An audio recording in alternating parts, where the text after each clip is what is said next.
Download the ZEE5 app now. 3 वर्षापूर्वी Zee मराठीवर रात्रीच खेळ झाले ही मालिका सुरू झाली आणि त्यातील सर्वच कलाकारांनी त्यांच्या उत्तम अभिनयाने सर्वांच्या मनात घर निर्माण केलं. त्याच मालिकेतील पांडू मात्र त्याच्या निरागस आणि विस्त्राळू स्वभावामुळे सगळ्यांच्याच लक्षात राहिला. नक्की हा पांडू म्हणजेच प्रल्हाद कुर्तडकर कोण आहे बघूया. प्रल्हादला आधीपासूनच अभिनयाची आवड होती. त्याने महर्षी दयानंद महाविद्यालयातून एकांकिका केल्या. त्यानंतर काही प्रायोगिक व्यावसायिक नाटकांचं दिग्दर्शनही केलं.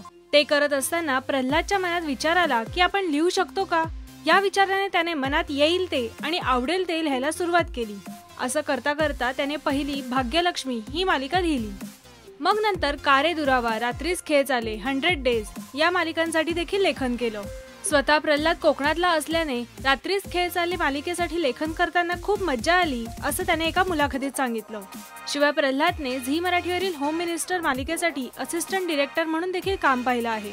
त्यामुळे प्रल्हादला फक्त अभिनयच नाही तर डिरेक्शन आणि रायटर याचा देखील चांगला अनुभव आहे. प्रल्हादने 27 मे 2017ला अंजली कानडे हिच्याशी विवाह केला. प्रल्हादची पत्नी योगा प्रशिक्षक आहे. सध्या प्रल्हाद रात्रीच खेळ चाले 2 साठी लेखन करत आहे. ही मालिका सगळ्यांच्याच घरात वेगळं स्थान निर्माण करते.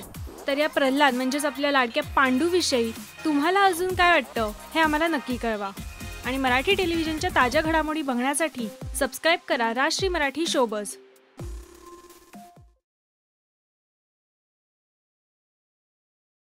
Download the ZEE5 app now.